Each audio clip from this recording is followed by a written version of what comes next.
Kurnool bus ప్రమాదంలో మృత్యుఘోష ఇంకా వినిపిస్తూనే ఉంది. అగ్నికి ఆహుతవుతున్న వారి ఆర్తనాదాలు చెవిలో మారుమోగుతూనే ఉన్నాయి. చావు అంచుల దాకా వెళ్లి బయటపడిన వాళ్ళు ఇంకా ఆ షాక్లోంచి కోలుకోలేదు. కానీ అవన్నీ మర్చిపోయిన కొందరు కాలిన బూడిదలో బంగారు ఆభరణాల కోసం వెతుకుతున్నారు. కర్నూలులో అగ్ని ప్రమాదం జరిగిన బస్సును అధికారులు రోడ్డుకు దూరంగా పెట్టారు. అయితే బస్సులో దగ్ధమైన ప్రయాణికుల బంగారం, వెండి ఆభరణాల కోసం వెతకటం మనుషుల ఆలోచన విధానంపై ప్రశ్నలు రేకెత్తిస్తోంది.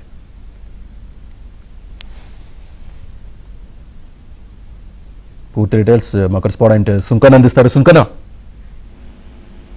శ్రీనివాస్, ఈ నెల 24వ తేదీన తెల్లవారుజామున 3 గంటల సమయంలో కల్లూరు మండలం చిన్నటేగూరు దగ్గర 44వ జాతీయ రహదారి అగ్ని ప్రమాదంలో బస్సు అంతా కూడా పూర్తిగా దగ్ధమైంది.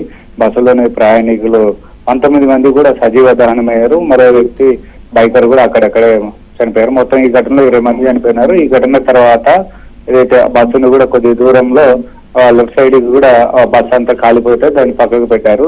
పెట్టిన తర్వాత కొద్ది రోజుల పాటు నేషనల్ హైవే వాళ్ళు కూడా అక్కడ సిబ్బంది అయితేనేమి స్థానిక ఉలిందకొండ పోలీసులు కూడా ఆ బస్సు కాపలాగా ఉండేవారు. ఎందుకంటే అధికారులు వచ్చి తనిఖీలు నిర్వహిస్తూ వెళ్తూ ఉండేవారు.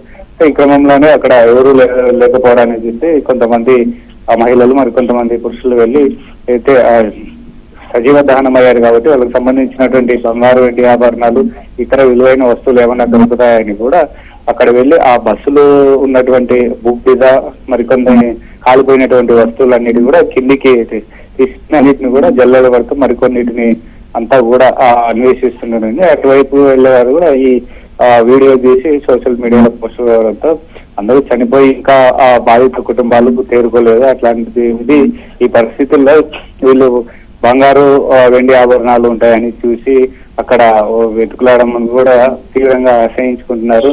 చాలా మంది కూడా ఆశ్చర్యానికి గురవుతున్నారు.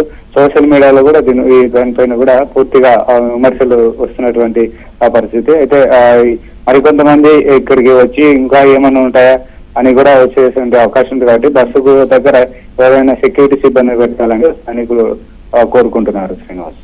Right Sunkanna, thank you.